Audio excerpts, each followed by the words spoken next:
What's up, dude? What's up, brother? Everything good? Yeah, I like the new swag, by the way. Man, I'll tell you, look, professional. Yeah, you know, I for the longest, see, everybody down here at the East Bank, man, at all the restaurants, they all wear T-shirts. Yeah. But when you 360 pounds, somehow T-shirts just don't, like, they don't fit all the crevices, bro. Yeah. So I had to go with the 4X Columbia fishing shirt. Got me some logos on there, cool hats, man. So I'm looking the part now. For the longest, I just looked like a bum, but it's all right. We're rocking and rolling, even though I was looking like a bum. Yeah. What's the last time I was on here? It's been a while. It's been like a year, maybe. Yeah, it's been a year. A little over. I think we just talked about me being a chef and how I kind of grew into all that. And I mean, that's been a while. That was I don't even think I had Chef's Table open then. All I had, we had. You had, I think it was a little part. The little part on the big part. Damn, it has been that long. Yeah. Because all we had was the little small event center. Yeah. So now we're doing weddings upwards of 300 a pick and stuff like that. So you got the big side, the small side, the whole back alley. We've had a. What do we have? We had a. What took the stage out last time before I came up here? Was it a tornado? Lightning strike. Lightning strike, yeah, that's what it was. That was it. Yeah. That was the high winds and lightning strike. Did about $250,000 worth of damage to our stage out there. We had to replace all that this last year. Yeah, it's been a heck of a year, man. I know, and it don't even seem like it's been a year. You think about it, like, I guess because, and it's I've noticed that too with like doing catering, doing stuff with you, doing stuff down here, doing these shows, like. You always have a fucking project, and it's just like back to back, and you turn around and you're like, oh shit, 6 months have went by and it doesn't even feel like it because you always have a project keeping you going, you know what I mean? Congrats on Red Wolf 2. Oh, thanks, bro. Yeah. Thanks. You jumped out on your own? Yeah. You know, that's shoot. If me and Bo hadn't have done that back in the day, it's a tough leap too, to just be like, all right, forget. I mean, yeah, you have things that you're taking from each job that you've done, and then it's like, all right, I'm gonna try it on myself, you know, see if I can use all these skills that I've learned over these years and try to put dollars in my own pocket, which, you know, it's hard work, but you know, it's rewarding work too. Yeah, that's where we're at, man. It's just, man, no. I love everybody I work with and everything, you know, clients, partners, you know, I have nothing bad to say about anybody, man. I'm glad that it's turned into what it is now, and I've learned a lot along the ways, and man, it's just a new chapter in life, you know what I mean? You gotta keep moving forward. That's it. It's you got your wife working with you now too a little bit? Yeah, she's rolling in here, man. She's gonna be doing the thing, and then we got a lot going on, man. I'm excited about it. Well, it'll be 2024 is your year, man. Yeah, we'll see. Just more shit going on, dude. Yeah, that's like me. Just like you. Every time I turn around, it's like you find an opportunity. It's like we're rolling out these preps now. It's like, do you find an opportunity? It's like if this doesn't fuck with the flow of my business, and we can make more money doing these things and still enjoy it, let's just keep adding on little pieces, new pieces, you know? Yeah, that's like I don't know if this is public knowledge or not, but you and I are building that barbecue trailer. Yeah. Event barbecue trailer. Yeah. I'm so pumped about this. Like, if y'all don't know, like DJ's one love is barbecue. And like, I really don't know how much goes into the smoking part and all that. You know, I love food. I'm an eater. I love to taste barbecue, but never really have learned to cook. So I'm kind of learning from you on how to cook and how we're putting our heads together on, you know, how do we build this trailer and make it better that we can take it to these barbecue competitions. I'm talking like 5 years from now going to like the World Series of barbecue. Hell yeah, dude. Like we'll go roll this trailer up there, smoking pigs. It's gonna be fun. So y'all look for us in the future, man. I'm excited about it, dude. We have this. So people who we probably talked about it, but and Brian's not here. We'll have to bring him on, talk just all barbecue one day, all of us. But like, we need to bring our whole barbecue team on. Yeah. But like, we have this pit we built, and it's essentially like people who don't know, like traditionally they'll smoke pits if they do like the pig in the ground method, or they do the pig on, you know, over open fire, or they'll do like the center block barbecue pit. Well, we designed something like that for our barbecue team, made it out of aluminum. Yeah. But the problem is you have to take that thing and throw it in the back of the truck and haul it everywhere. Yeah. So we basically are creating a trailer now with a metal bottom, and we're building a mobile pig smoking pit. We're gonna put all of our other shit on it too. So, and it's only gonna be for smoking like the hog competition. Yeah. And then we got the spot where you can pull the golf cart on the back, dude, so you can roll around. Ice chests all around it. I mean, it's gonna be amazing. I'm excited about it, dude. I don't like when it comes out. People are gonna probably be like, "Oh shit, can y'all build us one?" You know, that it's gonna look just like it's gonna look so homemade. People are like, "What are these regular? Like what are they rolling up here?" Hey, dude, we showed up last year with some homemade shit and did. Man, fine, we did. You know? We did. That was fun. So a little backstory on that was we entered the one down in New Orleans, Hogs for the Cause. Yeah. And never done a competition together before, and we what was that, last April we finished. It was April, first week in April, I believe, last year. Yeah. We finished in the top 15. We got ninth. I think we got ninth in hog. I can't remember what our overall score was. Josh. I think he stepped outside. Okay. I bet he'll know. Josh is on the team too, but Josh got fucking like 6th place in sauce. Yeah. Yeah, and then awesome. I want to say we got top 10 in hog, 11th in ribs or pulled pork, and 11th or 12th in ribs or pulled pork. One of those, I keep getting mixed up, but I want to say we got 9th overall. We were in the running because you have to place in so many of them to be like the grand champion of the entire thing. Because you could, I mean, because if you place in the top whatever in all those things, like you could do great in one category but bomb in 2 or 3 others, so then you can't qualify for grand champion. Right. So we did qualify for that. Yeah, I remember that was capability. Yeah, that shit was wild, man. It was. I'm excited we're going again this year. I don't even feel like last year we weren't I feel more pressure this year. Because not in a good way, not a bad way. Because last year we weren't expected to do shit. I was like, dude, if we get top 50 out of 100 teams, we know. Hey, I feel good out of 100 teams out of the whole country. Yeah. Well, we go get. You got to show first time. First time getting top 10, they're gonna be like rolling there, and they're like, oh, look at these boys. They Especially if we had that pit ready. That pit won't be ready yet. I don't think it will be ready. No, the hog pit will be ready. The hog pit will be ready. Big trailer won't be ready. Yeah. No, that'll be cool. So yeah, man, I'm excited about it. So that's coming up in April. I think it's April 5th of 2024. Yeah, this year. Hell, I'm not even used to saying 2024. But yeah, we're in it. We're in it, and that's going to be our second adventure towards it, and then hopefully we can build on some in the near future and get that thing rolling, because it's so fun for those who've never done this. You have to take basically 3 full days, because it is almost 4, because it's a day of travel, to wherever you're going. You get set up. Once you're set up, you've got to get your tent ready. You got to have your electricity plumbed in, or your water plumbed in if you choose to do the water tank and all that.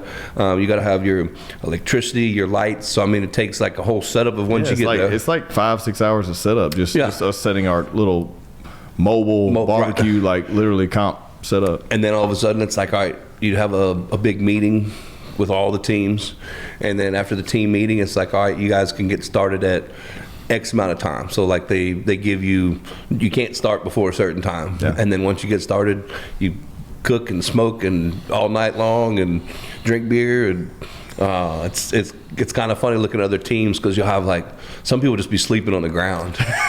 Like the team that set up next to us last year, they had we were fortunate enough, we had that Airbnb that was close, and so we could run back and take a nap like at the house. But that one group, they just had a little beanbag and a little hey, I'm gonna take a 3-hour power nap on the ground. And that's what people don't understand. If you're doing like a non-traditional, if you're cooking on like a pellet smoker or some shit, you really don't have to babysit anything. But if you're cooking over coals like we are, you're over fire, you're feeding it wood, somebody's got to watch that fire all night long.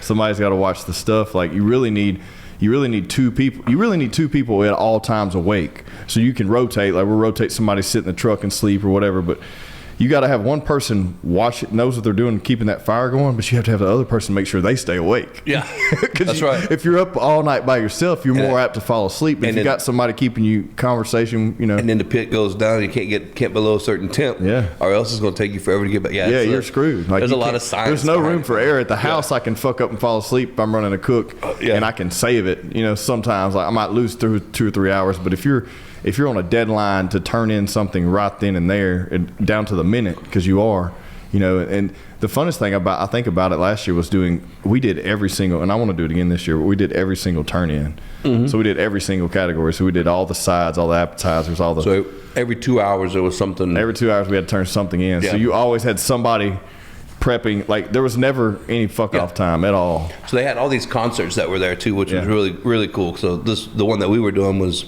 in New Orleans, Hogs for the Cause. The cause is for pediatric brain cancer. Really cool event. So anybody that gets down there this year, where are we going this year? It'll be in New Orleans, same place. April 5th and 6th. April 5th and 6th. So first weekend. First weekend. They had. What do you think? There was probably 50,000 people that came out there. It's at the lakefront. Yeah, it was a shitload. I can't remember. They raised, I want to say 3 to 5 million. I can't remember. It raised a bunch of money, but it's open to the public. People can come out and they can try all the barbecue and walk around and just it's basically like Austin city limits for barbecue. Yeah, it really is. Bunch of music. Yeah, and then, I mean you have like at any given time you have four stages with music on them and like good musicians. Then you have like, dude, there was some, I don't remember what it was, some big name rapper that was there. I can't remember who it was, but yeah, like it was that big New Orleans rapper. He come out overnight. Like I guess he played at midnight or something like that. So he played from like midnight to 2, while the people were there just trying to stay awake. Yeah, it's fun stuff, man. We got our competition coming up, man. March 9th here East Bank in Bossier City. We're gonna do a little smoke out. We got 20 teams? We got 25. I'm setting a cap at 25 teams. 25 teams. We got eight signed up so far already. I hadn't even told you that, but yeah, we're at 8 right now, bro. But we have I'm putting this together. We're bringing in guest judges, different pit masters from different. Andrew Caskey's been on before. Swedish Andrew Caskey's from over in Ruston, Bad Wolf Barbecue. Okay. He's done competition cooks before. He's like a brisket fucking master. One of the best briskets I've ever had, hands down. And then you got Sweeties is, he dominates ribs anytime he's cooking anywhere. Natchitoches? Yeah, he's out of Natchitoches. He'll be here judging too, and then we're bringing in some more. We're not going to name all the other judges we got coming. We got some possible other big name judges coming in, but we're doing this thing non-traditional, man. So we're not gonna do any sanctioning body. We're putting our own judges together. We're not judging on your meat has to be in this box and look this certain way. No, man, we're judging on presentation and taste. That's it. Like, does it look good? Does it taste good? All right, we're going up to down to the literally one to the head. Here it is.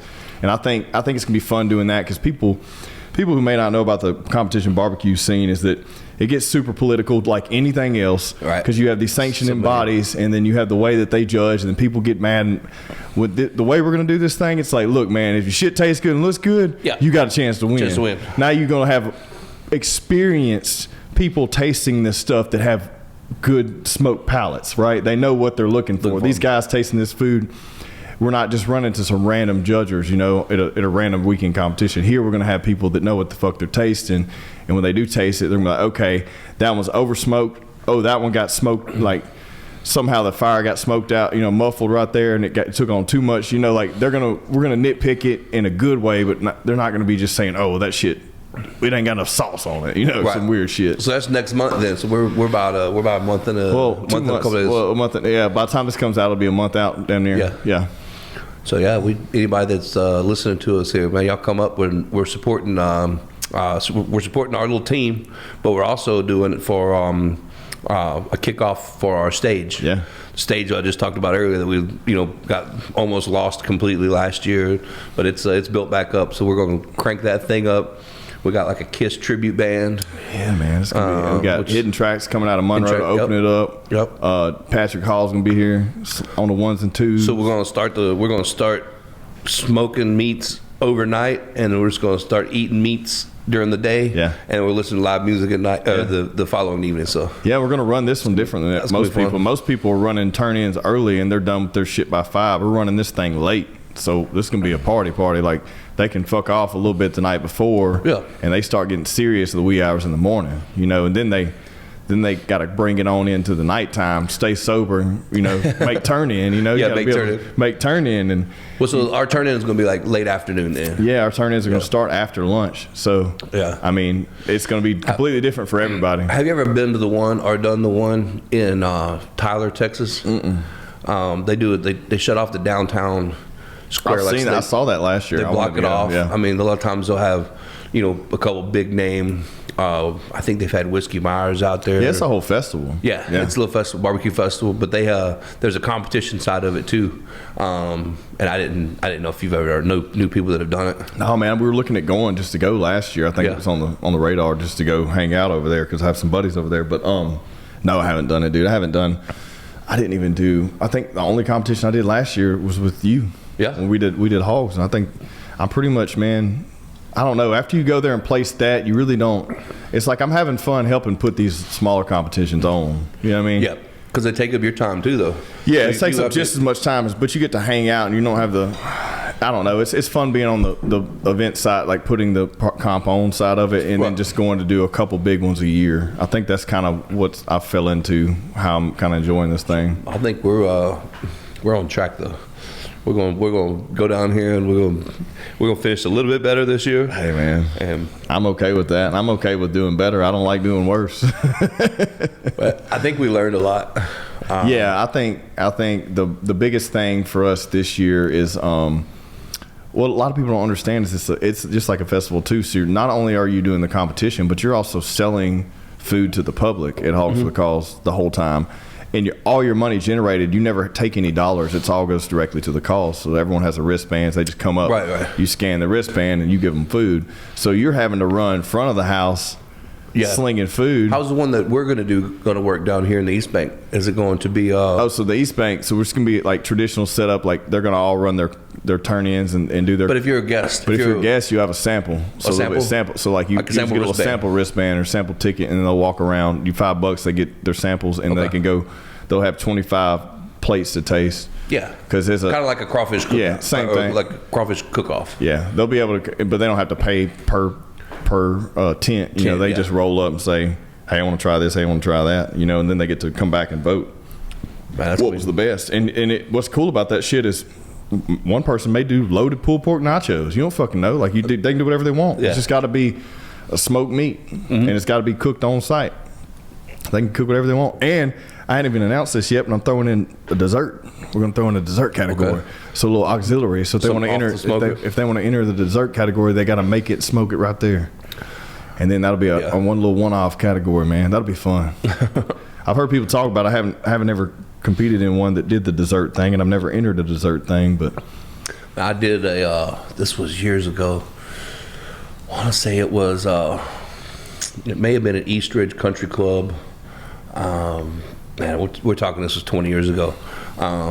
It was a competition. Everybody knows what Iron Chef is, right? Yeah. So Iron Chef, it's a competition between, it starts out with like 3 or 4, and it goes down, whittles down to where it's, whittles down to where it's like 1. And it was, we made the first round, made the second round. So what were y'all cooking? Like, so you cook anything? Well, they give you a secret ingredient. Okay.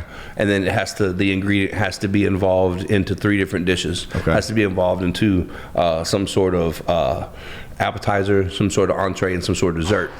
But it's secret. Like, you don't even know what the fuck it is. Like, no, you don't even know what it is. Like, until they announce it. Okay. And they announce it at the same time that they, basically we knew the day of. They don't announce it to the crowd, right? Because it was a live event to raise money, and so they don't announce it until to the crowd of like what it is. And so we're not really supposed to know what we have to like come off the top of our head. So we did have like about 6 hours. You still had to come up with something. You still had to come up with something, and you had to like, all right, now how are we going to do it? And I remember the final stage was morel mushrooms or something like this. That was like the secret ingredient. And so, I mean, we breezed through the first 2, but I was like, why are you going to use mushrooms in the dessert? Right? So we did this mushroom kind of creme brulee flan. It was terrible. But I like it was me and this other chef, like, we were paired up, and it was like we really couldn't think of nothing else. Like, I mean, this is like you're scrolling through your phone, and you're like, where can I find? Nobody has mushrooms in anything, like for but you have it's time too.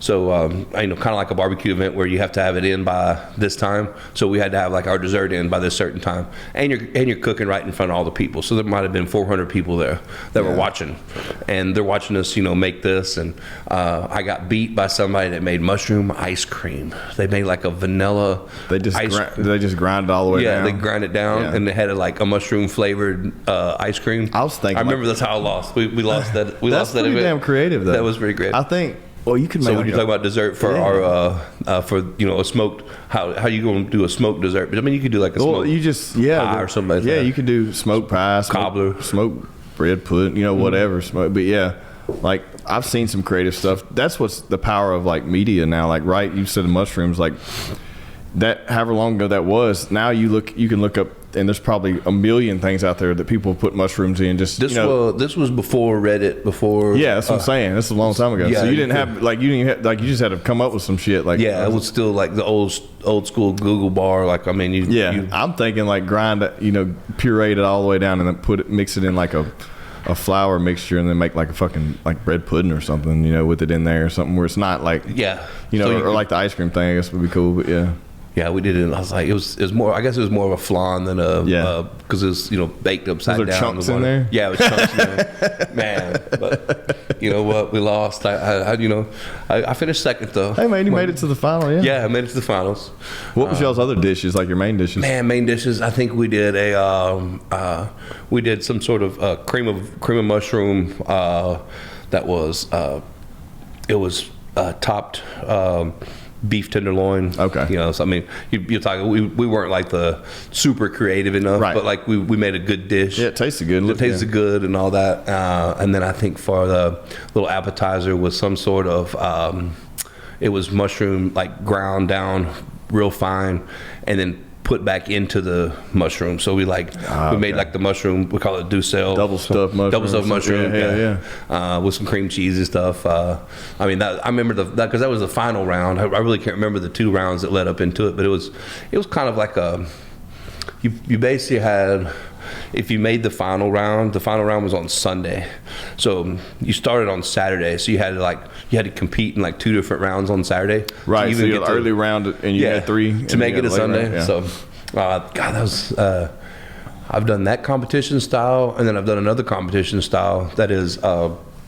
It's more of it's one like they do for the Fork downtown. They do the Louisiana Film Prize. Yeah. They do like this big cook-off where everybody has to complete an entire plated meal by a certain time. Yeah. It could be. I think their requirements. One time it might be Asian food. Right. Like they just give you like the parameters. I've done a couple things like that, but that's as far as I've got in the competition side.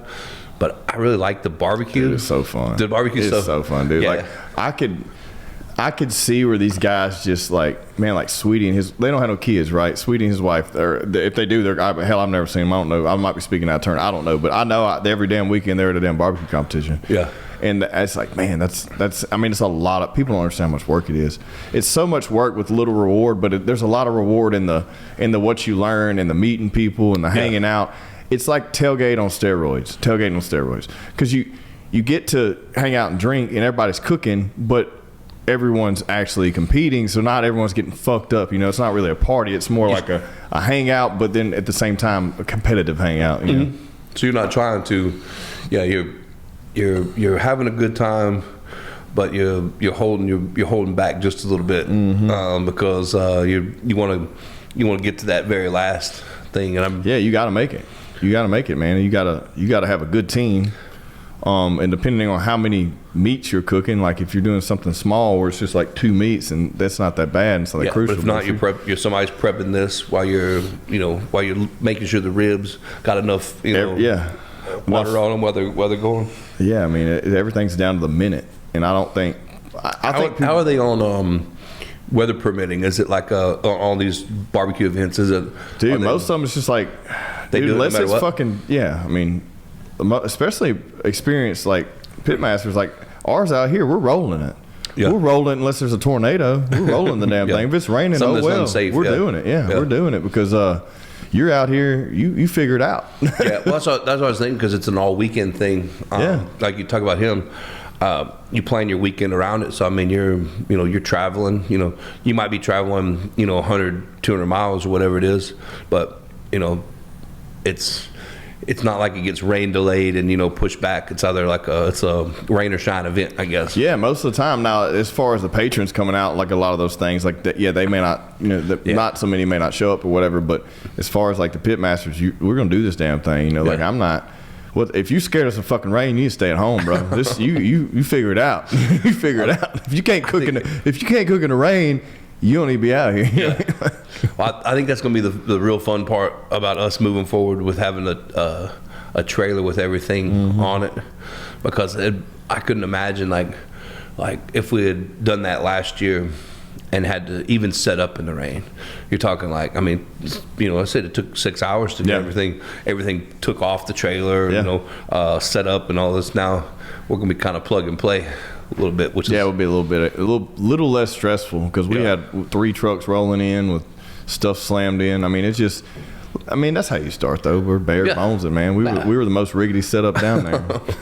They had some $1 million rigs too. That's some nice shit, man. Not only that, they built out their tents. Their tents are fucking $10,000, $20,000, $30,000 build outs just for 2 days, with stairs that go up, with catwalks that go over the fucking Yeah, dude. They had like with the railroad cars that were out there that you would just like literally, they would drop a railroad car full of all their gear. Yeah. You're like, where these people go up with this stuff? They don't. I mean, there's spare no expense and stuff like that. But I mean, hell, you see tailgaters the same way. Spend that kind of money. Yeah.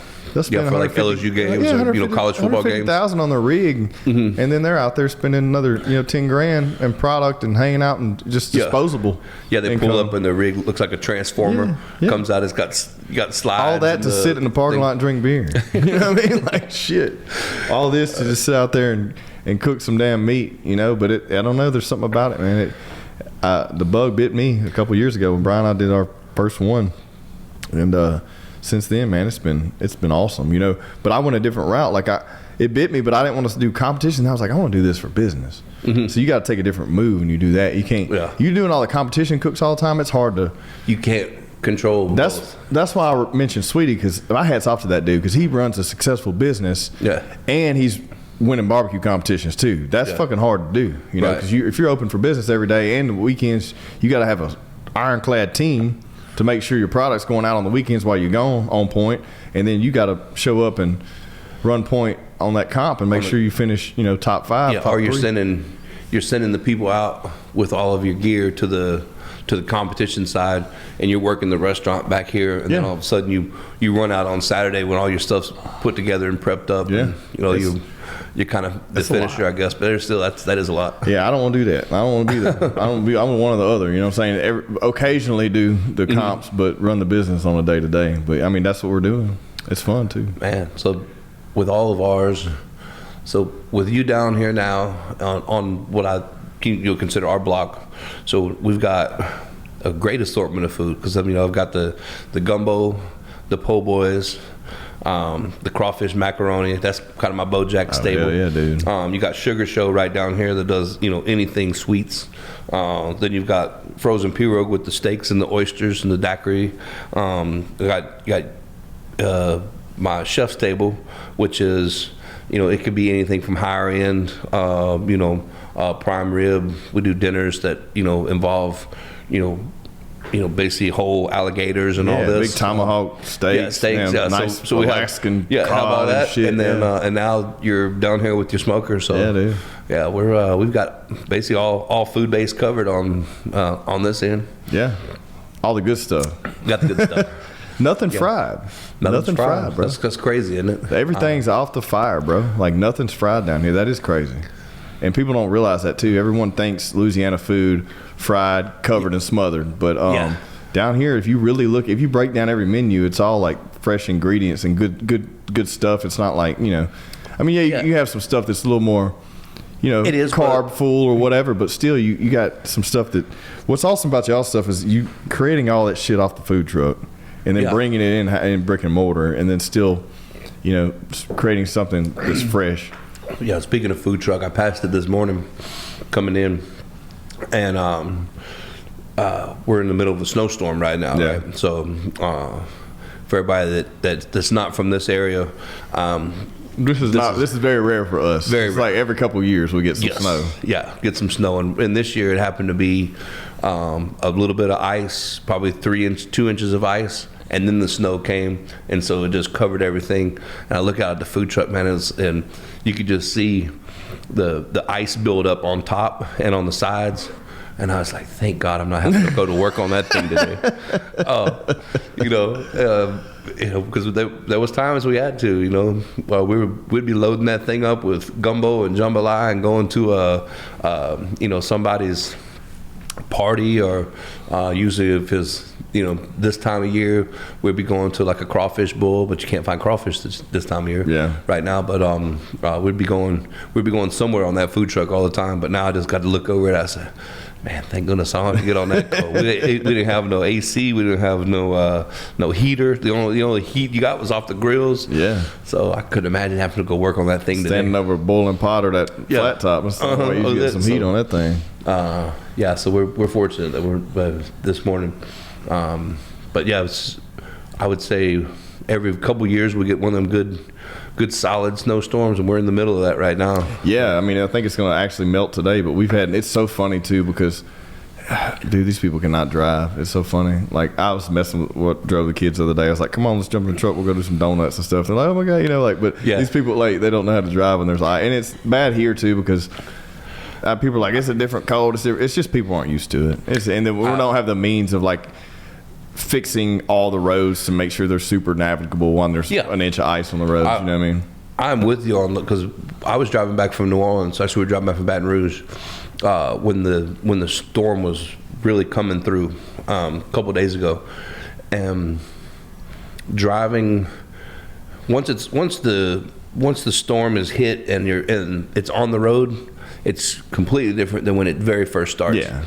Because the road goes from being like 30 degrees to all of a sudden it's 20 degrees. Yeah. All of a sudden it's 15 degrees, and it's sleeting, and it's mixed snow, and there's 18-wheelers that are slid off the side of the road, jackknifed, and you're just kind of like navigating your way up the road between these people that like, you say they don't know how to drive. I mean, I'm sure these 18-wheelers just... Oh, they know how to do it. Yeah, it's just like they're not used to it. And I'm not used to it. Yeah, you're not used to it, so you got to be careful. Had mine in a little four-wheel drive, and I was kind of cruising along, and then all of a sudden you get to an icy patch, and I would slide, and I'm like, holy shit, I hope the car behind me gives them enough time. Yeah. And they would start sliding. That's the problem. So what'll happen is that people... That's the problem. It's just like the people that get wrecked in the rain. Like, you can't drive your vehicle the same way. Conditions have changed. You can't ride somebody's ass, and if they stop, you can't slam on your brakes because you're gonna slide right into them. You know what I mean? Like, that's the thing people don't understand is like you don't slam on your brakes. You let your car correct. You don't accelerate too quick because you're gonna slide. You don't brake too quick because you're gonna slide. Like even this morning coming in, there was. Because now we're into that, the sun has melted majority of the snow off, but you still have the ice layer underneath. There was 4 or 5 cars in the ditch that were just waiting for tow trucks. Like, I mean, that was several hours ago when I was coming in, and I was like, man, I fortunately didn't have to get out. I wasn't considered an essential worker to have to get out when it was really bad. Yeah. But for those that did, I'm hope they all made it safe. Well, I mean, and there's people in other states and other areas listening, watching this, are laughing at us like they deal with this shit every single day. Yeah. Well, if you do deal with it every single day, you know how to deal with it. And you figure out how to deal with it. But like for us, we don't get it often enough, so when it does hit, it kind of shuts everything down for a day or two. Did you see all the cars? Because this is a national storm. Like storms hit. Yes. Yeah. I think it was Chicago, Detroit, maybe, that had all of the cars that are plug in, the electric cars, cars, all their batteries were dying. And obviously it's cold, it makes our battery die, but our little small probably 6x2 battery is going to charge a heck of a lot quicker than one of those one of those things. And I don't know what the metrics are on that, and I'm sure Tesla has that all figured out or whatever, but I don't know. These people, I guess, I have absolutely no information on this, but I would assume that the charging rate's slower when they're that cold, because I mean that's just how it is with anything like that. But also the battery life's probably lower too, and they probably just weren't ready for that because they've been driving it in regular conditions. Good conditions, yeah. Good working conditions. All of a sudden it's and all of a 0 sudden degrees they get hit with something they haven't dealt with in that type of vehicle yet because it's new. Right. And they're like, oh fuck. Yeah. Same situation. You can't drive it like you do on a normal day. It's different. Shit's different. I didn't know if that was how big of a story it was, but just to everybody who's ever driven has walked out to their car and tried to flip it over and heard that click before when you're like, oh dang, now you gotta get the jumper cables, or you gotta bring your wife's car around. There ain't no jumping that thing off. That's what I was gonna say. There's no jumping that thing off. If that's your main form of transportation, I guess you just like calling the boss man and be like, hey, I can't make it. I gotta wait on this thing to charge for 5 hours, to get 100 miles or whatever it is. Yeah, this snowstorm is crazy though. I say we've got another one that's backing up behind us, but it's not going to bring us any rain. But they said all the rest of the people around the country, they get some nasty weather. It is, it is crazy out. The biggest thing here is like, I guess, man, it just really is trees down and power lines and the way we're just not. How long have you lived down here in basically North Louisiana? My whole life. Okay. Yeah, my whole life. So, I mean, I've been in other areas. I've worked in North Dakota, Pennsylvania, those areas that are like, that laugh at us for, these inclement, quote unquote, weather conditions for a day or two a season, But, so I've seen a lot of that shit. But yeah, here it's been, it's just whenever we just get ice, man. We get the ice and then it fucks the roads. It messes with the wrecks, and trees down, power lines, I've lived in the Dallas area. I've lived in the New Orleans area. I've lived in Houston area, places that are real heavily trafficked. And like these little storms that, we talk about here. Yeah. You put that over there, it's just it's a log jam. Oh yeah. And it's crazy to think that everything's elevated. Yeah. All the new roads are built and everything's overpasses. Yeah. Everything. So we're fortunate here that we get a little bit of this. You can go drive around. You can take your kids and go pull them around the neighborhood. And, I did the same thing. Well, I just drove the neighborhood and saw all the neighborhood kids doing little sleds. Yeah, sleds and sliding with their inner tubes. Well, it is cool to see them out doing something. It was kind of because most kids would be inside doing shit. And now it's like they're stuck at home. They're bored of being with the whole family at home. And your little neighborhood, you're not too far away from me, but there's a lot of families in that neighborhood too. Oh yeah, dude. So there's a lot in my neighborhood too. So they were, kids like literally would have.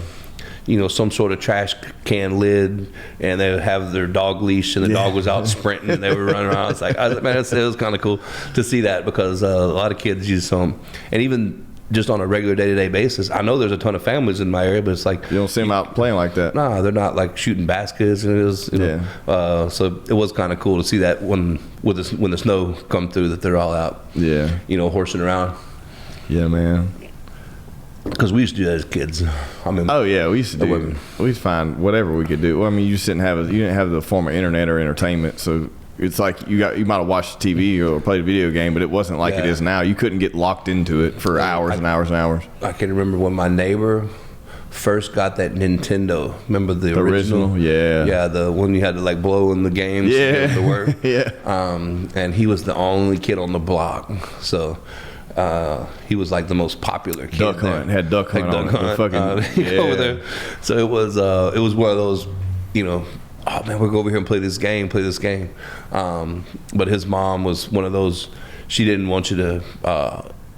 He only got to play like so many hours of the game. Yeah. And so like, if you weren't like in line to go over and get to play the game, my mom, she wasn't buying us. Yeah, we weren't getting systems, and I think all the other little neighborhood kids, like I think their parents were the same as me. They're like, we don't believe in that. Get you a fishing pole and go out there and go get dirty. Yeah. But we always wanted to, man. We always wanted to go in there and play that game. So I understand the kids these days now because it's so accessible. Yeah, everybody's got one. So it just locks them down longer. But every 5-6-year-old has a tablet, tablet and all that. It is cool though. It's cool to when something like that's different. It'll excite them enough to kind of activate that. Oh, they're still a kid. Yeah, they're still into doing shit like this. Did y'all Did y'all get out in the snow? Did you just take them in the truck? Oh yeah, we just went in the truck and stuff, and didn't do much. They played out in the snow with the kids and all in the neighborhood and stuff. I tiptoe around, man. I'm getting to that age where like hey, one good fall. Look, I'm not gonna lie. One good fall might take me all the way down. We were in Colorado like 3 years ago. My wife and I and some friends, and I think it was 3 years ago.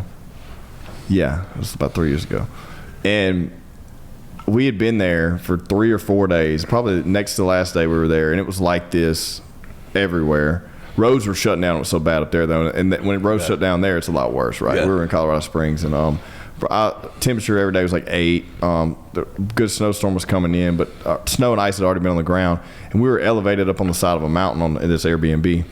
Well, we had to get to our vehicles to leave. So I think we all piled up in ours because it had enough seats for everybody. But I'd walked back and forth a million times, but I was walking to it. And dude, I slipped and busted my ass, but the way I landed on my hand, I caught myself. Because you don't prepare to fall like that, and you don't know which way your fucking feet are going to go when you do fall. They go this way, that way. So there's no falling gracefully. Like you do like a jiu-jitsu throw or something, you can kind of like, oh, I'm going to land on my shoulder or whatever. But like, so you don't really know which way you're going. And dude, I landed on my wrist, and dude, it fucked my arm up.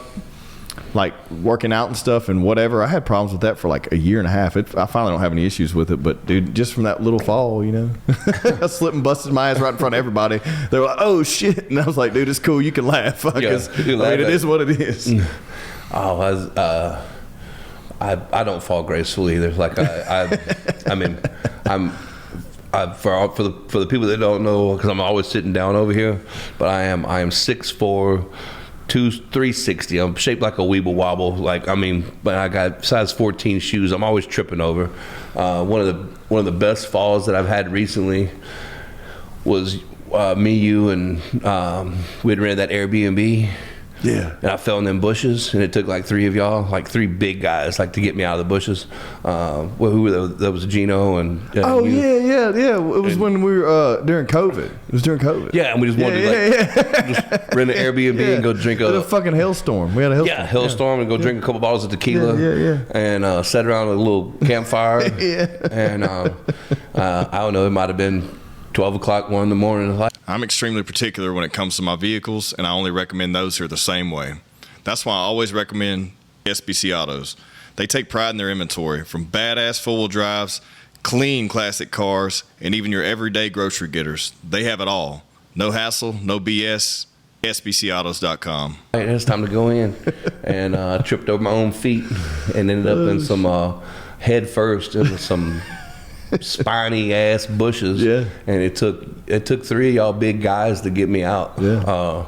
And I'm laughing the whole time. I remember it like it was yesterday, just cracking up. And they're like, "Oh man, you all right?" You know, picking pointy leaves out of my eyes. I'm like, "Oh yeah, no, we're fine." But yeah, I don't fall gracefully at all. So like, I respect the shit out of this ice. Yeah. Yeah, you got to, man. You got to. That stuff's not. It's easier to drive on for me than walk on, I think, to be honest. It just even when I pulled up next to the curb here, when I was coming to the podcast, it's like that. The curb, everything's kind of melting on the flat spots right now. But like you kind of get to the little curbs in the shaded area, and those are the ones that'll get you, man. Yep. So like I step out with 1 foot, and I could just tell I was a little uneven. So I stuck both feet out and like grabbed the oh shit handle to get me out. There's probably people laughing at me down there, but I don't care. Oh shit. But now we don't get this kind of weather very much. So fortunately, yeah, I would not.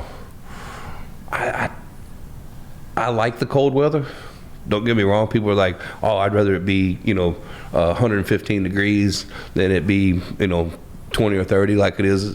Well, actually, it's 17 degrees out there right now. Yeah. They're like, they'd rather be that hot. I can dig the cold, but the cold with the wet. I love it, dude. I love the cold. I love it. But you mix this ice and rain in with us. I ain't too about it. I love how at night when you look out, and I guess we don't get to experience this much, but at night when you go outside and you have all that snow on the ground, and then the moon's reflecting off the snow, and everything's bright. You don't need lights. You can just look and see like the whole neighborhood or field or whatever. I like that shit. That shit's like, and everything's quiet. You know, I like that shit. You've been in my house, so I back up to the pond, and then on top of the pond, there's kind of some rolling hills that go back there. Yesterday, when the sun was setting, it was setting over those hills, and the pond still has like ice all on the outside of the edges. And I don't think it froze all the way to the middle, but it looked like a rainbow on the ground. Yeah. When the sun was coming off and hitting it, and I was like, man, that's pretty damn cool. But it's still cold. I was looking at it from the inside. Oh yeah, for sure. Yeah. I was looking from the inside of my house, looking out at it. I was like, I ain't trying to be out there. I fucking cold plunged this morning. It was Did you? It was 8 degrees, and I don't know what the water temp was. I didn't measure it, but yesterday it was like 13 degrees, and the water temp was, I think it was like 38. This morning it had to be lower than that, probably like 34, 35, I'm sure, a little colder, but because it's not gonna get much colder than that because it's warming back up every day in the sun, so. But I mean, yeah, dude, it was fucking cold this morning. Did y'all turn your heater on your pump? No, you can't run it. You can't run a heater right now because it's too cold outside. Yeah. So it has to be like 60 degrees or warmer outside to get your heater to activate, because it uses the air around. It's like a mini split. It's not like if you're running gas, you can get it as hot as you want it, but that would suck too much fucking heat. Yeah, that's me. I've been running the heat just to keep I keep that water temperature up above 55. Yeah, okay, yes. You're not trying to keep it at 80. No, I'm not trying to keep it, but I just trying to keep it from freezing up. Want to keep it freezing up, all that pool equipment and all that. Yeah, but you do that cold plunge in the morning, don't you? And then dude, so I'll do that for 3 minutes. And you'll get in the hot tub? And I get in the hot tub for like 15 to 20. It depends on how early it is. I might only get there, if I'm in a hurry, I might only get there like 5 minutes, but I'll get in there and chill, kind of get my body temperature back low. Makes your joints feel good? Dude, there's a million things that they have on this, and that's why we got to get our setup here where I can start fact checking more of this stuff. But there's a lot more information, like, the brown fat to white fat conversion stuff, the heat shock protein thing, the muscle therapeutic properties, all this shit. But for me, I've noticed recovery wise, it's helping me. When I wake up, I'm like all tight and shit, and things are popping, and and then I do this, and then I get up, and I'm just like ready to go. It's like I can go hit a run and go hit a workout or whatever right after. I just like the way it makes me feel in the morning, and it's before I have any fucking thing going on. I do it before I eat. Yeah. Like, just wake up, piss, drink some water, go. Well, I know it's gotten a lot more popular with the people being able to give it at their house. Yeah. And all this, but I mean, you can think back years. I know there's pictures of like athletes. Oh yeah, all athletes. And the ice bath in the locker room. In the locker room. Yeah, that's all the way back to like forever. Yogi Bear or Mickey Mouse, like the pictures I bet see of them smoking a big cigar in the ice bath, and you're like, so there's got to be some sort of proven that if it's working for athletes now it seems like it's more common for people to have it at their house. Yeah, a buddy of mine, actually, his wife bought him one for Christmas. Was like his big gift from her. Was an ice bath. I said, how many times do you use it? He goes, every day. Yeah. I was like, sweet. That's it seems like if it works on all these different things. Yeah, I think it's just good for everything, man. But I mean, who knows? I'm not any kind of specialist, but I know that I feel better when I do it than when I don't do it, because I'll try to do it every fucking day, and sometimes I miss, but when I do miss, I feel worse, but it might be in my head. I don't know, but I think I feel. You still training at the gym? You doing a lot of stuff at the? Yeah, we're still working out like 3 or 4 times a week. Well, me and you just survived catering season. That I wasn't getting but about 2 fucking workouts a week for that, dude. That was smoking my ass. But like 2. But now we're back to 3 or 4. Welcome to your first year of the catering. Yeah, dude. Woo, smoked my ass, dude. I was like working 20-hour days. But you know what? I appreciate it a lot more now. Yeah. And it's always one of those, you know what it's like to work that month. Yeah. And so that month is going to come around, and 10 months from now, you better be ready. You'll be ready again.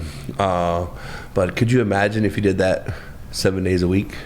No, I wouldn't want to. That's why, I mean, I understand where people scale up and get teams and all that, but like that at that volume, I could imagine. And there's something mentally. Do you because you deal with this all the time, do you still get stimulated? You've done it for so long. So you still get mentally stimulated when you're like, oh shit, I gotta do this. Oh shit. Because for me, it does something similar to working out for me. It's some type of stimulation that I enjoy. I don't, but I do.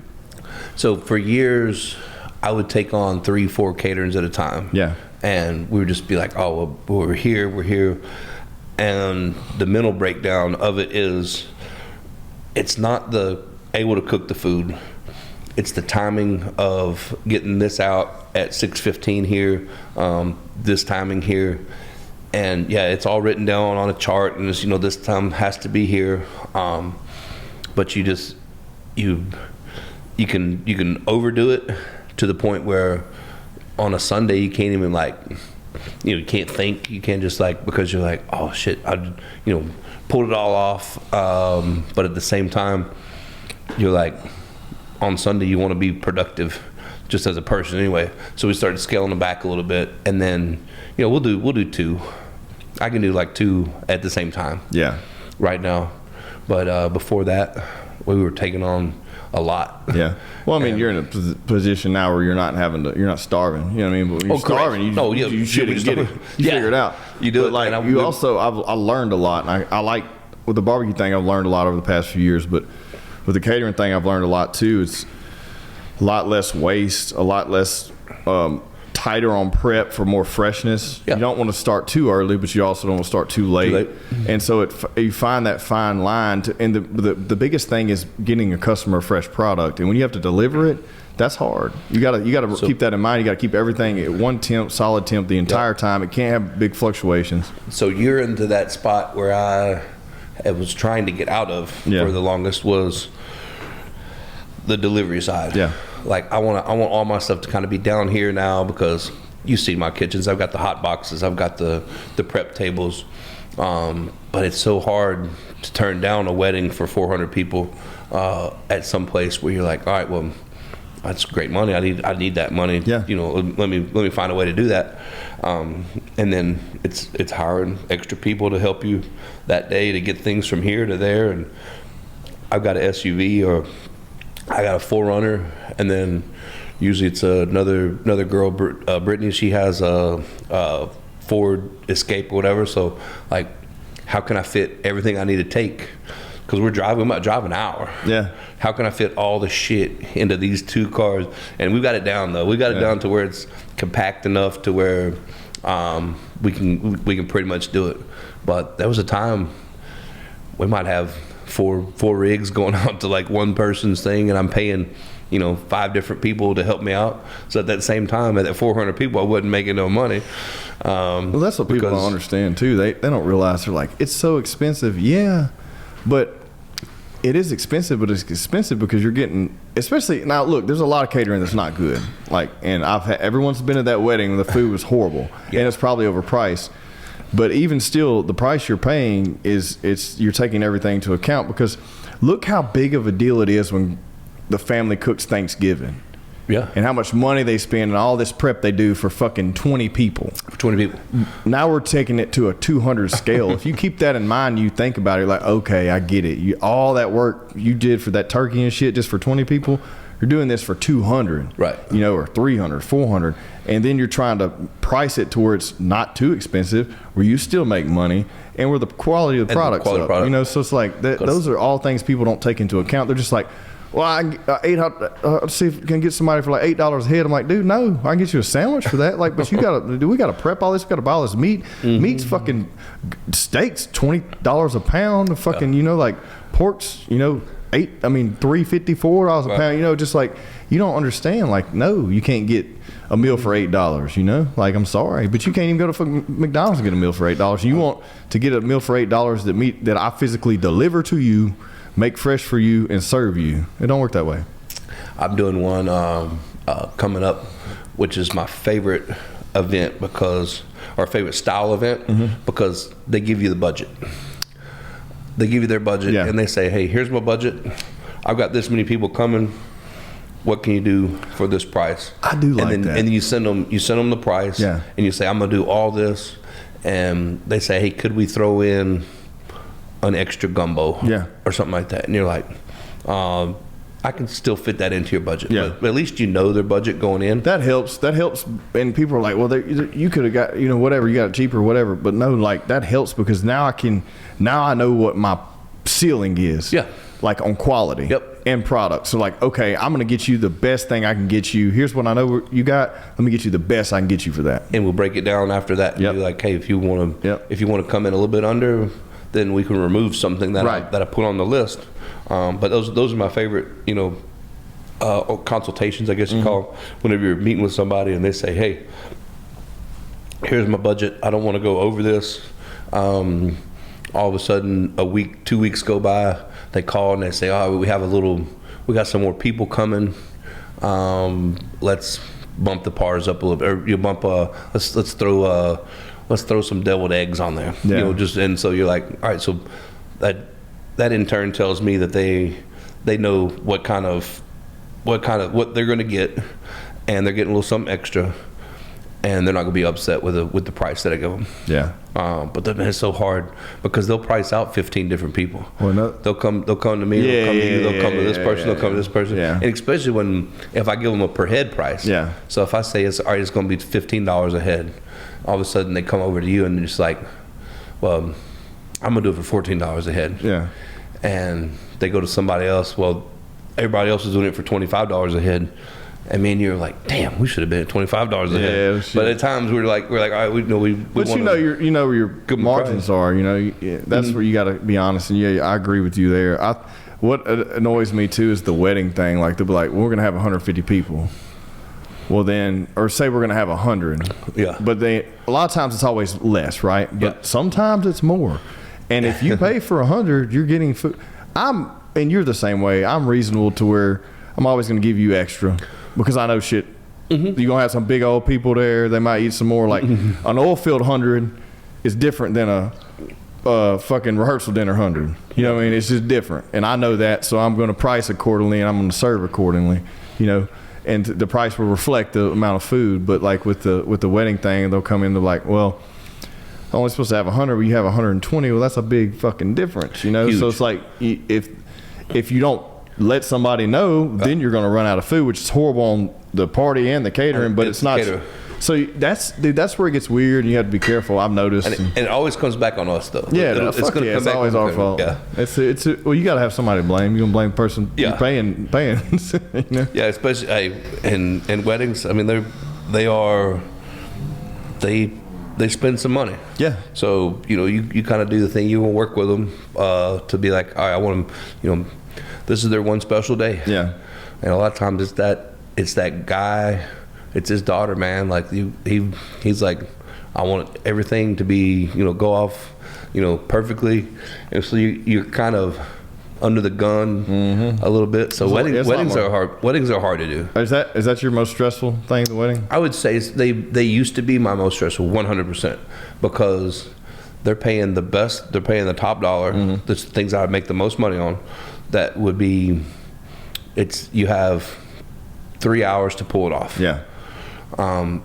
You can't screw it up because if the food's not there properly, then the first dance doesn't start on time. It backs the DJ up. They've only rented the DJ for 3 hours.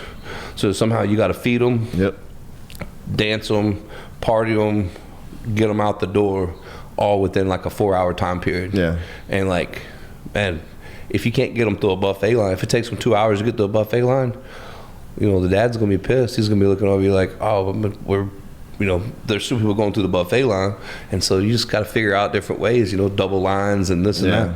But it is, it does make you the most nervous. And then forgetting something, like, for instance, I was working this wedding that was. It was in like Frisco, Texas. Okay. Like we went all the way over to Frisco because they don't have any like real Cajun spots over there.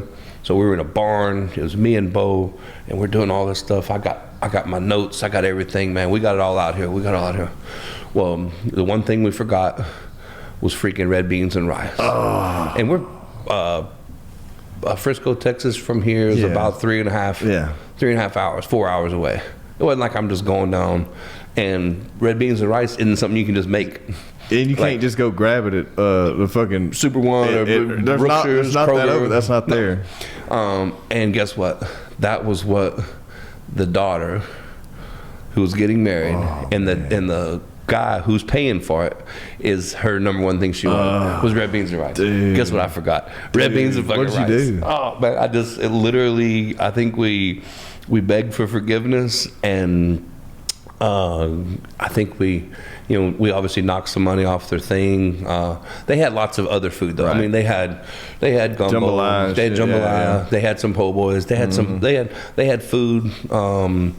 But the one thing that the daughter wanted was probably maybe the one reason why they picked us was for the red beans and rice. Did you ever? I forgot the red beans. Did you ever talk to them afterwards? Did you give them like, hey, come back over here and get some? Was that before the restaurant was open? Yeah, we gave them. The restaurant wasn't open. Oh, yeah. But we had the small one on Cross Lake. Yeah. So we had the little small bistro, and we give them some gift certificates and stuff. But hopefully, maybe they'll see this and be like, hey. They're coming to get their red beans and rice. Hey, come on. Peanut doesn't forget y'all. I'm so sorry about that. That I forgot your red beans. I mean, it was a big event too. I'm talking it was like 300 people. It happens, and that's another thing people have to you keep in mind is like, if you're doing this, it's gonna happen, and hopefully it don't happen to your event, but it's gonna happen, man. Everyone's human. I could have forgot the pineapples or something like that. Something that wasn't the daughter's number one thing that she wanted, and probably the whole reason why they booked me for the entire thing was for the red beans and rice, and I screwed the pooch, but hey, you hopefully, fingers crossed, you won't have to go through that. Well, it happens, man. Like I forget stuff on prep all the time. Yeah, I forget like one thing, and I'm like, fuck, I got to run here and get this. That happens to me. Never fails every single time. Yeah. Even if I make a list, even if I load stuff up the day before, every fucking time I forget something. And it's not always the smallest thing too, like some type of whatever addition or something. Or some key ingredient. I'm like, motherfucker, and then you're in the kitchen. Yeah, and you're in there like prepping it all, bitch, and I got to stop what I'm doing and go like that happens. That never fails. But it's just one of those things, man. Especially when you're trying to do stuff remotely and move here and do there, using this kitchen, but delivering this here, dropping this off here, setting up here to prep this. Shit's gonna happen. You're gonna lose something in the mix. But dude, it's been wild. That I can honestly say I've done a lot of. I was in oil and gas. I worked on a fucking workover rig. If anybody's in oil and gas, they know what that is, and it's horrible. It's the worst probably thing you can start off on. That next to a snubbing unit is probably the worst things you can do. One of the most dangerous jobs in the oil field, in my experience, because I damn near died 4 or 5 times, like really. And so I've done a lot of different manual labor. Worked at sawmills growing up since I was 13 years old. I've done a lot of manual labor, but this past catering season was the most mental taxing and sleep deprived I've been in all my life because of fucking barbecue. I'm barbecuing, so the catering's hard in itself, and doing all the prep's hard, but then you add 12 hours to every single prep. It fucking smokes your ass, dude. It really does. So I've learned some cheat codes and ways to maneuver along the way, and well deserved, that's for sure. But also is going to help me in the comp prep, I think too. I think it's going to help me, or help our team, there. So we'll see. Little shortcuts, not sacrificing any quality at all. Just some little, cheat codes, I guess. On my food truck, before we had our little spot that we were cooking, like I said, over on Cross Lake, we would, we'd be boiling pots of gumbo at just random people's house. I'd be like, man, y'all got a really nice kitchen over here. Can I come make like 25 gallons of gumbo, because I got a big event coming up, because I couldn't do it on my little small thing at my on my food truck, so I need a spot to go cook larger things. And so we were broke. We didn't have the places we were living didn't have very nice stuff. So you find like, somebody has a really good setup in their kitchen. Man, let me go over there and see if they'll let me cook there, because gumbo's that's kind of like cooking barbecue. So if you're doing it right, you're doing it the right way. It's going to take you 6 hours as compared to 12 hours. Yeah, but like it's going to take you a while to get to your flavors all right and this and that. Same thing with like red beans. And so I would have a big event. I might be cooking stuff at 2 or 3 different people's houses, and I'm running back and forth, trying to get it all done and get it all chilled down, correctly, so I can take it to the event. So I understand what you're talking about, where you might be barbecuing at your house, which is 15 minutes away. Yeah, you're from here. Yeah, smoking on the rig there. Like I'm saying, from here where where our restaurants are now, and then you come down here and you're doing some prep work in the chef's table kitchen, and then you're having to run back out. You have to check on your barbecue there. You say, "Oh shit, I forgot some." Now you got to run to the store. The time that it takes to get to the store, and I mean, you could waste the whole. And you can waste like an hour is detrimental. An hour is detrimental. Wasting 15 minutes sucks. An hour is like fuck. You know, it's just a lot, man. It really is a lot. It's gave me a new appreciation for it, but it's still I get extremely mentally stimulated from that in a good and bad way. I think. Yeah. Like, I'm like, whew, I'm glad it's over, but now I'm rolling that into all the other things we're rolling out at the beginning of the year. So, like, all the energy I built up there and figured out how to harness and release properly, now I'm, like, putting it in the new year. I'm like, all right, fuck it, let's go. It's not catering season anymore. Let's put this energy somewhere else.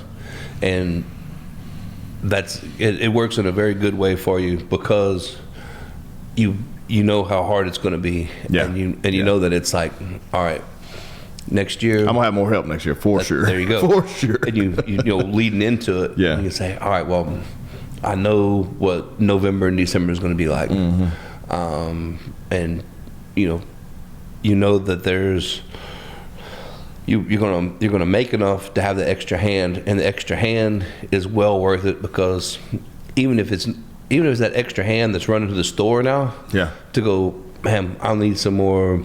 I need some barbecue sauce, whatever it be. Like, it's usually the little small stuff, like you said. To have that extra hand that's telling you don't have to put down your knives, put down everything, and shoot over there. It's just the extra body goes a long freaking ways. It really does, man. It really does. And your wife's going to help you too. So, I'm excited. She was able to help me a good bit this past year, but not full capacity. But next year she'll be able to. And yeah, dude, you have to because you're going to sacrifice quality if you try to do it all yourself. Yeah. I mean, you can only do so much. So I think things I've learned this past season was how much that you can take on by yourself and when you need to spin up help, especially on a prep, especially for like a drop-off prep where you got to do 300 people. Yeah. And you're like, I got 4 hours to get all this shit together that I've smoked. Now I got to prep all the sides, everything. We got 3 or 4 hours, get it in hot boxes, get it there immediately, serve it, not sacrificing anything. I won't forget one of the first times you were prepping in my kitchen down there. And I don't know whether it was, may have been, let's say it was green beans. Yeah. Canned green beans. Yeah. So if anybody that knows a big number 10 can,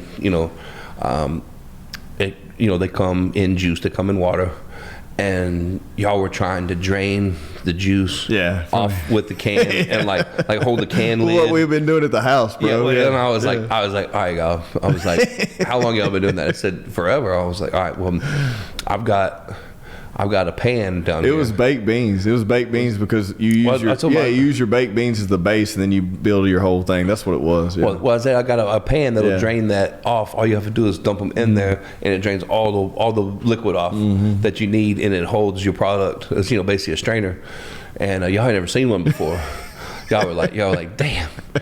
Like, I'm talking about it's the little things. Oh man, I'm talking about it saved y'all probably 30 minutes worth of prep time in your thing, just by taking the can and dumping it in and straining the stuff off that you need to strain off and keeping the good stuff. I was like, man, I realized that was me, 14 years ago when I was getting started, and I was washing pans in the front yard because there was nowhere else. You can, the house I was living in didn't have, the 2-compartment sink was, small. Like, it wasn't big enough to hold a full pan, so you're out there in the front yard with Dawn, and you're spraying the pans off in the yard, hoping the health department don't come by or some shit. Like, dude, everybody has to start up that way though. Yeah. Like, especially if you're in a food truck, like you can only control so many variants. The most important thing is the cleanliness and the quality, like making sure at least you were cleaning your fucking pans. You know what I mean? Like, true. No matter where it was at, just like wiping them out. Yeah, you weren't just wiping them out and moving about your business. I think that's and you'll learn these other little things, and it's the hot boxes, the things that are going to grow your business to where. Yeah. And I hope, hope 2 years from now we're having a cool conversation like this on one of these podcasts, and you're like, can you it'll be one of those, can you believe how far it's come? No shit. Since I can always say that now. Like I can't. Because mine's the same way. We started in 2017 was really our first year of generating any kind of income. 2015 was kind of like getting feet wet. 2016 still getting feet wet.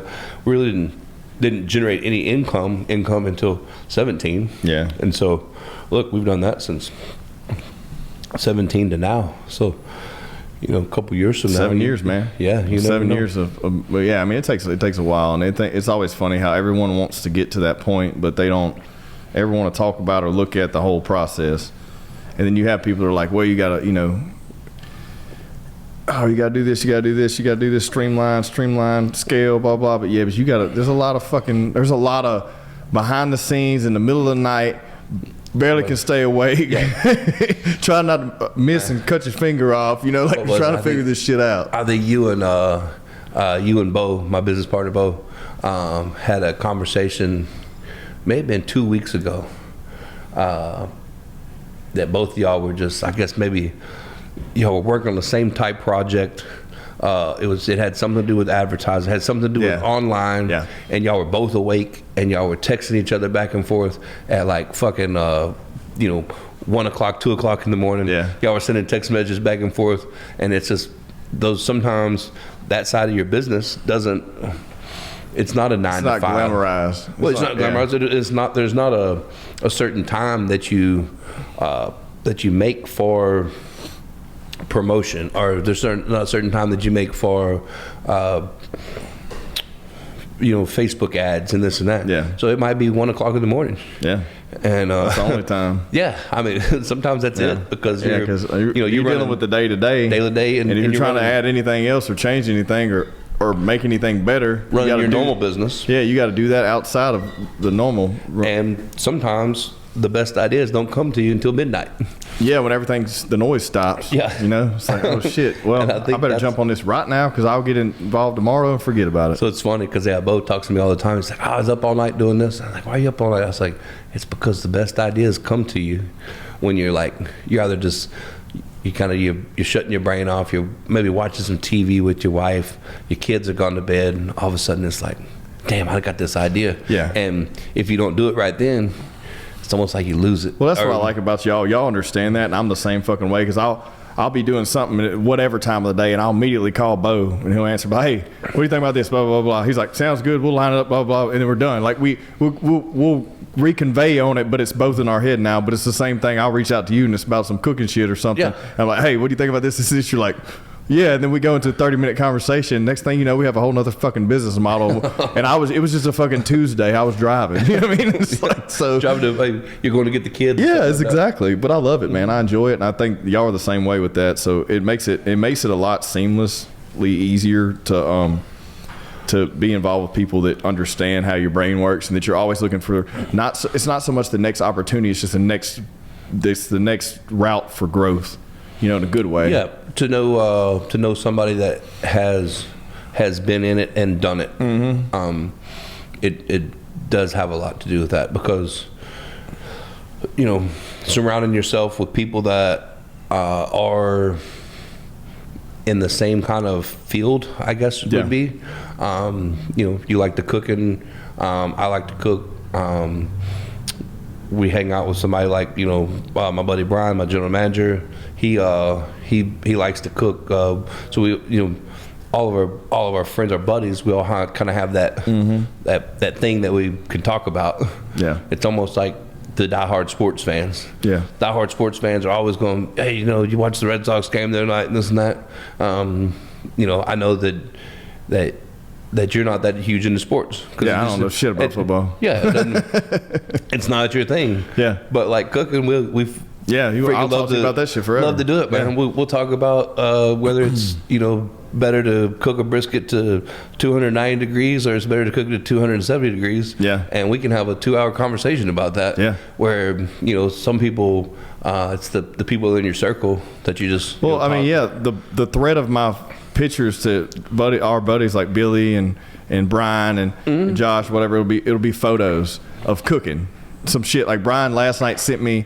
He had a fire going in his fireplace in his house, and he was doing carne asada on a brick in his fireplace. And he sent me a picture. I was like, what the fuck? Is your electricity out? You need anything electricity out? He's like, nah, man, I'm just fuck it. And I was like, okay, let's go. I'm just making some carne asada. Then he sent me back another picture of the skirt steak sliced up, and it was like medium rare. I was like, hell yeah, dude. It looked good. And he cooked in his fireplace. Yeah. Yeah. I was like that, but that's our conversations, or Billy will send me something he prepped or whatever, and you don't text that much, so more we'll just call and talk about it or whatever. But yeah, it is fun, man. It's that there's a side of that that's fun, man, and then that's where we connect, and then me and Beau connect on the marketing stuff, bro. And it's just it's fun to be down here this is a creative space. Like this whole block is a creative space. A lot of it, right? Everyone's doing something. Yeah, even you walk up the street to the Flying Heart guys, and they're always going. There's always something going there. Yeah, they're always in something, and everybody's always looking to expand and grow, but it's not in a get rich way. It's more like, how can we involve more people, get more people doing stuff, and generate more things for people to do? Like, I don't know, it's weird. It's hard to explain, but yeah, for everybody that doesn't know where we're at, come on down to the East Bank and check us out, man, because we kind of have a good vibe. It's weird. We're all kind of same age, between us, Casey, Flying Heart, the guys over at the little Mexican food place. Like, we have a entire block here of people that are just kind of self-entrepreneurs, I guess. Yeah. I mean, there's no corporate. There's nothing real corporate-y that's down here. Yeah, there's no franchise business. No franchise business. Everyone's mom and pop, man. Yeah, and it's reinvigorated this area. Yeah, I could see more stuff coming too. So I've been hearing about some things that possibly would be one of those food-wise game changers. Yeah. Have you heard about what a Brazilian steakhouse is? Is this hearsay or is this? It's hearsay. It's still hearsay. Yeah, I love Brazilian steakhouse. Brazilian steakhouse. Get you some good picanha off the block. I mean, off the damn. Where they come around and chop skewer, dude. Oh yeah. And then I've even heard, and this was through one of my purveyors that just said they had somebody interested. But one of the huge things in big cities is it's called hot pot. So it's like an Asian food, Asian Korean inspired. You sit down at a table of 4, and each person has a boiling pot in front of them. Right. And they come and dump the broth. Yeah. You want spicy broth, you want regular broth. Okay. And then you cook. They come and they set. They have like thinly sliced steak, pork, chicken. It all comes raw to your table, and then you cook it in the broth, and you just eat it. Okay, you cook it yourself. Similar like a Korean barbecue setup, but with like it's called some hot pot. Yeah. And have you heard about that one, Josh? Yeah. So there's rumors. Rumors are, obviously rumors spread. But I heard it through the grapevine that somebody was looking at some property down here to do a hot pot, and I was like, man, I could see things like that working. Yeah, any kind of new concept in this area, it seems to thrive because everyone wants to support it, and everyone here wants to work together. It's not a old school mentality. You're my competition down here. Yeah, everybody just well together. Just come it's on. Like you want to drink here, you want to eat there, you want to go here, you want to throw axes there, you want to you want to get some cookies. You know what the fuck you want? You want to come back here and get married? That's right. So that's also one of the things that I think we have, that there is not a lot of places that are designed like this in definitely Louisiana. Yeah, it's not. I'll say definitely Louisiana. probably in this general area within 300-400 miles, it's a one-stop shop. We got the casino across the street for the people that want to do the gambling, and they have some of the best hotel rooms. Yeah. Because they have the money to keep up with all the big hotel rooms. We have the restaurants that they provide, the in casino restaurants, the nice steakhouses, stuff like that. You come out of the casino and you come our way. We have the open container block, and then you have the basically the boardwalk, which it's not a big draw, but it's a draw enough that it has some shopping and other kind of thing. You know, the ladies that want to at least go check out some shopping. Yeah. They might not be, but 20 stores down there, but whatever. You go down there and you do your little shopping. And no, I mean it's a good tourist destination. You got Cajun cuisine. You got your upscale dining cuisine. You got a bakery. You got Axstone Entertainment. You got concerts in the back. You got you got a brewery. We got Seventh Tap about to open another brewery down there. You got fine dining if you want Italian. You got Little Italiano. You got El Patio if you want Mexican. Like, you literally have every food genre you want down here, and then you have things to do. You can walk to the casino. You don't have to drive anywhere. You can come in town, stay at the casino, walk everywhere in a safe environment. Yeah, or get dropped off and just be like, hey, Uber ride to Uber, Lyft, whatever. We have them all. Yeah, we heavily police and security down. Like, so you don't have to. I mean, have you seen the new casino going in? The Texas Live concept. Yeah. No, I haven't. I saw y'all talked about it. It's called Live by Lowe's. Right. Okay. And they bought the one that's down the street, which isn't quite walking distance from us, but it is still not far. I mean, it's a half a mile. Half a mile. Yeah. Which is half a mile. It'll be walking distance in the next 5 years if everything develops that way. Yeah, correct. But man, it is. They have some really huge ideas, and we just did their groundbreaking about a month ago. Yeah. They did the groundbreaking. Brought everybody in from all over. They were in town from Pennsylvania to California. Man, I think everybody comes. And they were super excited about getting this close to Dallas, Houston, and New Orleans, because it's a really big. They've got a huge concept that's going to be. It's going to look sharp, which I like that. I mean, it's you think, it's another casino. Yeah, but it's good that you have that mentality, because most people are like, oh, that's competition for our entertainment. No, it's not, man. It's everyone cohesively blends. Yeah. I want them to come over. I want people to drive into town and say, hey, I want to go check out that new casino, because we're, half a mile away. Yeah. They're going to say, hey, let's go check that place out too. But then it's the growth that's coming to our area. They're finally fixing our highway out here. Yeah, it's going to be a while, but it's getting fixed too. Yeah, I mean, dude, stuff's happening around here finally. It's just taking a while. Yeah. There's a decline for a long time. A lot of people have a lot of bad things to say, but hell, I wanted to leave for a long time, and I decided to stay. You know what I mean? So I'm here, bro. I'm in it. We in it to win it. That's it. Hey, that's we call it the long game. Yeah. It's definitely the long game now that we're not just on a food truck anymore.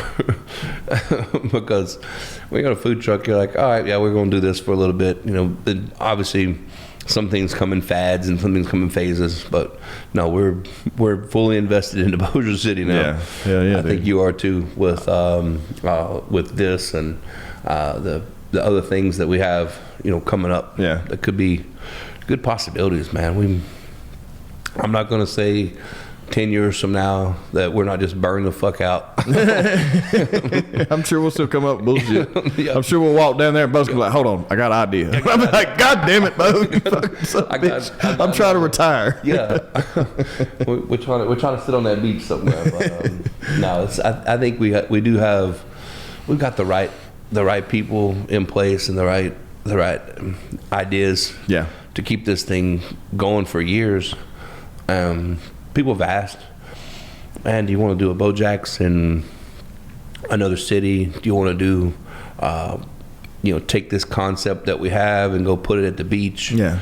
We've entertained them all, man. I've driven down to Pensacola and looked at property. I've gone up to Arkansas, looked at property. I think we're happy. We're happy in Bossier City. That's not to say somebody doesn't come in, from another area that has some deep pockets, and wants to do something. Yeah. Then we'd be not smart to not entertain that. Right. But at the same time, like this is where we're at. This is our deep rooted right here. Mm-hmm. Yeah. This is our heartbeat, I guess. Yeah. And I mean, I'm glad that you're a part of it now. And if we can somehow sneak you a little barbecue shop in down here, and slow down, slow down. One thing at a time. Slow down. Yeah, we'll future. Maybe Hoot and Holler over there, goes out. You want to do barbecue, do it. Oh man. No, well, there's lots of cool things going on down here. So I mean, I appreciate you having me on, and just getting to bullshit a little bit about Bossier City and us having a barbecue team. Yeah, man. You want to hit them back with when our event is? Yeah. So March 9th, East Bank. EBM Smokeout. All day, basically. Yeah, March 9th. I mean, teams will be here the night before. All day event. It's going to open up the East Bank again. So, hell, we weren't even thinking about this. Was a impromptu podcast because the inclement weather actually had some reschedules. So I was like, hell, let's bullshit and hang out today since we're here, But yeah, we'll plug that. Plug the entire East Bank, man, and I guess, man, look, everybody stay safe, and we'll wrap this thing up. Wrap it up, brother. All right, bro. Thank you. All right, man.